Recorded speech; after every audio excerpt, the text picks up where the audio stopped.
qadim. Ahli salaf yang lama-lama. Dia Quran hadis je, dia ijma' kita nak pakai. Itu ahli salaf qadim. Ahli salaf lah. Ya. Kemudian pakai empat-empat. Pakai empat-empat. Maka ini amalan ahli sunnah wal jamaah. Jadi kita ni ilmu kurang, saya pun kurang. Ya. Maka kita tidak ada pilihan, cukuplah kita mengikut. Ya. Orang kata taklid tu kan. Kita ni taklid lah. Kita taklid, tak nak pertikai, tak nak bahas lah. Bukan tinggi mana pun ilmu kita. Maka cukuplah kalau orang tanya hukum dalam amalan fiqh, empat. Quran yang kita baca tu, hadis yang kita pernah baca tu, ijma', sepakat ulama semua kata, ya, ijma' maknanya, dan qiyas. Maka kita akan pegang yang itu. Kita tak boleh kurangkan, cukup 4. Boleh lebihkan, tapi itu ada perbahasan yang lain. Tapi untuk kita cukup. Kita kata Al-Quran, hadis, ijma', qiyas adalah sumber hukum dalam membahaskan hal-hal agama, yang antaranya dalam perbahasan fiqh. Kita ni tuan-tuan dalam bab fiqh ni, dalam bab fiqh yang soal ibadat-ibadat kita direct dengan Allah. Ya, direct dengan Allah. Apa yang amalan fiqh direct dengan Allah? Wudu. Itu direct kita dengan Allah. Tak ada kaitan dengan manusia. Ya, sembahyang kita dengan Allah. Puasa direct dengan Allah. Zakat, haji, itu memang kita pakailah Al-Quran, hadis, ijma', qiyas. Tapi dalam soal-soal fiqh yang kita sesama manusia ni, kemudian kita dengan manusia itu kita nak kait dengan Allah, ini ada sikit tu banyak. Ada banyak problem lah. Bab-bab ni ada problem banyak. Ya, sebab itu Quran, hadis, ijma', qiyas dalam agama kita guna untuk amalan kita hanya direct dengan Allah. Sembahyang kita terus dengan Allah. Dan Quran, hadis, ijma', qiyas juga wajib kita guna dalam mengurus diri kita dengan orang lain, direct dengan Allah. Nanti kita jumpa. Kalau yang kita dengan orang lain ni contohnya nikah kahwin, kan gitu. Ya. Bila kita nak kahwin dengan seorang perempuan, atau bila kita nak kahwin dengan seorang laki-laki, rujukannya Quran, hadis, ijma', qiyas.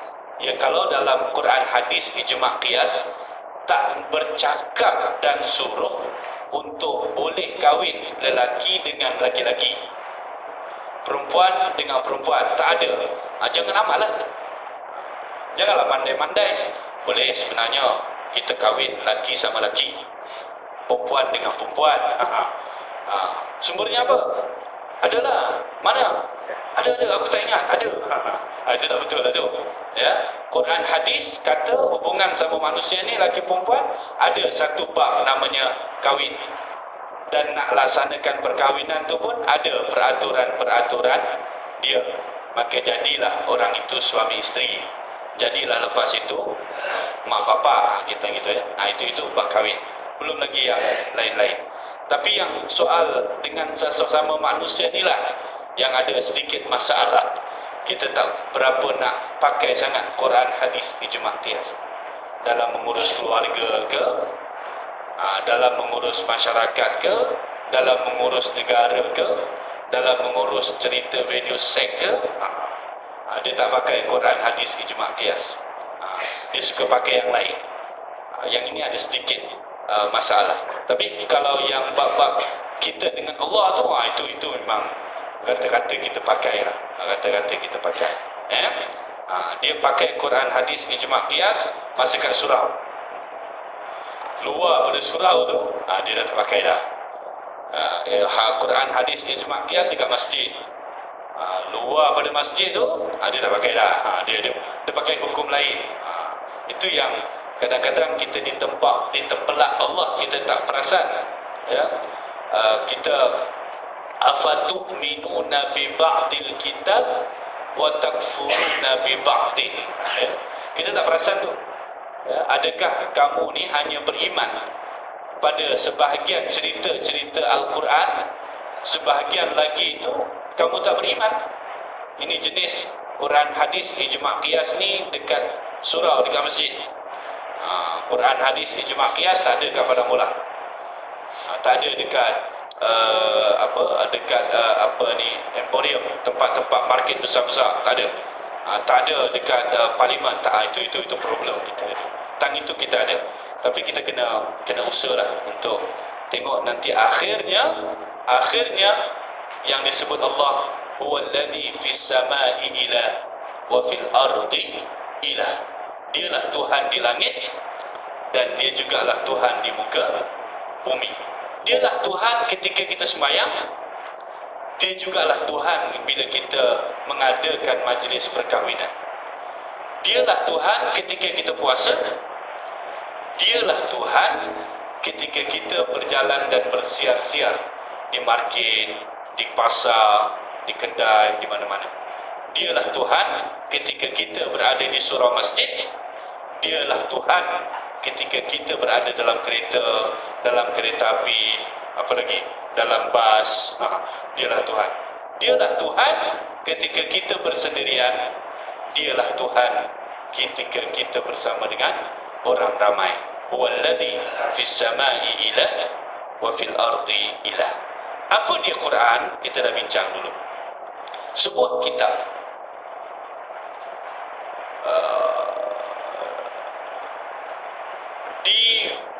diwahykan oleh Allah Ta'ala ke atas Nabi Muhammad. Itu ya, sebagai panduan hidup dan peraturan, dari ibadat kepada muamalat, dari ibadat kepada muamalat, dari ibadat kita dengan Allah sampai kepada muamalat, urusan kita sesama manusia, dengan sama Islam macam mana, dengan bukan Islam macam mana, sesama laki macam mana, lelaki perempuan macam mana. Itu diatur, itu muamalat yang menjamin kehidupan mulia dunia kalau kita ambil Al-Quran itu sebagai panduan, dan beruntung nanti di akhirat siapa yang berpegang teguh dengannya. Ini sebab itu hidup kita ni pakai Quran. Cuma masalah kita tuan-tuan, selalu saya sebut, Quran ni kita baca kerana tujuan nak belajar tajwid. Betul salah? Betul. Okey, tak apa. Kita belajar Quran nak bagi boleh baca Quran lagunya sedap. Betul. Kita baca Quran sebab bila baca Quran nanti penyakit-penyakit hilang. Kita belajarlah ayat ni untuk penyakit ni, ayat ni penyakit ni. Okeylah, boleh lah. Ya.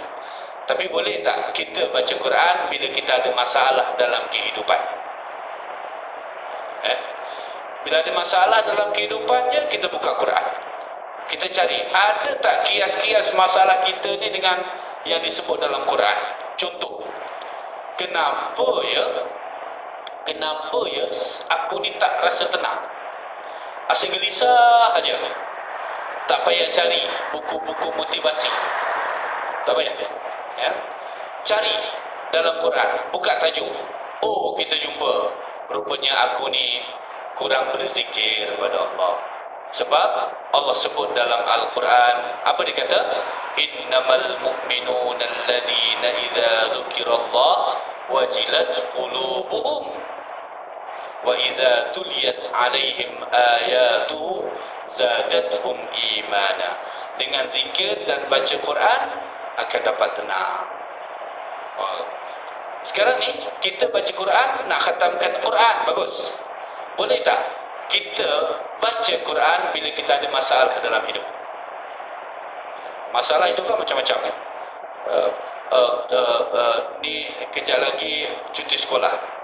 Bila cuti sekolah, banyak orang buat majlis kahwin. Oh, kita cari Quran, kahwin ni nak buat majlis macam mana? Ada cerita. Ada cerita dalam Quran, cuma kita jarang-jarang tengok. Ya, kalau baca pun tak berapa nak faham makna dia. Itu yang saya kata, dekat rumah kena ada tafsir. Sekarang dah mudah dah. Buka tajuk semua dah ada. Tajuk apa? Ni tajuk hutang. Tajuk hutang. Hutang pun ada dalam Quran. Ya, hutang ada dalam Quran. Apa ni, bila kita beri hutang pada orang, kena tulis. Iza tadayantum bidainin ila ajalin musamma faktubu. Jadi kalau kita tak tulis apa-apa, kita beri hutang kepada orang, lepas tu kita kata, oi dah 3 bulan, bila nak bayar balik? Masa bila aku berhutang dengan kau? Jangan marah kat dia. Salah kita. Sebab kita tak rujuk Quran. Quran kata kalau ada orang yang nak pinjam duit dengan kita, artinya hutang lah tu, kita bagi, kita dapat pahala kerana kita meringankan beban dia, dan disuruh tulis. Ya, kau hari ni hutang. Macam kita lah dulu ya, zaman kita berhutang pakai buku apa? 35. Saya sempat zaman tu. Orang dulu nak pergi kedai tak payah bawa apa? Duit. Sebab duitnya dah ada dekat kedai. Namanya buku 35. Tapi yang mengamalnya laptau. Laptau mengamal Quran tu. Yang mengamalkan ni siapa? Kongkia. Kalau ada pun arwahnya Waklan lah kan. Penuh. Saya ingat lagi kecil-kecil saya jalan di kaki kan, bila beli barang tu kan. Tak payah buat duit. Sampai-sampai je dia siap. Dia terus tulis. Iza tadayantum. Cuma dia tak boleh dah baca ayat tu. Bidahin ila ajalin musamma faktubu. Bila berhutang, kena tulis. Tak kira lah mana pihak yang menulis, yang menerima hutang atau yang beri hutang, tapi kena ditulis. Hari ni RM5.30. Minggu depan besok RM2.60. Dulu kita hutangnya kan sikit-sikit kan, RM1.20. 60 pun hutang 60 sen. Zaman tu kan, cukup 2 minggu bawa duit. Nak bayar lah hutangnya berapa? Tengok. Nasib baiklah zaman dulu jenis hutangnya hutang agama, hutang Islam. Dia tak ada dividend. Dia tak ada lah bila dah 2 minggu tu terlajak, naik 2%, naik 4%. Bagus zaman dulu kan. Alhamdulillah kita mudah dapat makan, minum. Orang dulu lah. Tapi orang sekarang ni semuanya berkira tu. Ini kalau kata naik. Lalas ada jadi apa? Jadi alung. Ini Quran. Sebab itu boleh tidak sekarang kita dah baca Quran dengan bertajwid, alhamdulillah. Baguslah tu. Kita dah boleh lagu walaupun tak ada namanya. Bunyi adalah naik turun lagu lah tu. Okey. Kemudian kita jenis suka baca Quran, kalau boleh nak khatam setahun sekali, nak khatam ni. Okey.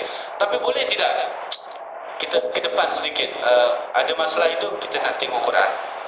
Ada masalah hidup kita nak tengok Quran.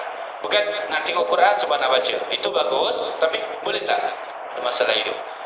Nak masak apa ya? Buka Quran. Nak masak apa tu? Boleh buka Quran. Ya. Nak make up macam mana ya? Buka Quran. Ya, Quran ada tajuk pakaian. Ada. Tajuk pakaian. Quran ada tajuk masak. Ada. Ya. Quran ada tajuk nak bina bangunan. Ada. Cuma kita jarang-jarang buka. Kalau boleh lah kita tahap tu cantik. Ya. Hadis sabda Nabi Muhammad sallallahu alaihi wasallam atau perbuatannya yang zahir atau akuannya di atas satu-satu perbuatan bagi menerangkan barang yang terhimpun di dalam Al-Quran. Artinya Nabi ini cakapnya, perbuatannya, sifat yang dipamerkannya, perlakuannya, dia adalah Al-Quran yang hidup. Al-Quran turun kepada Nabi Muhammad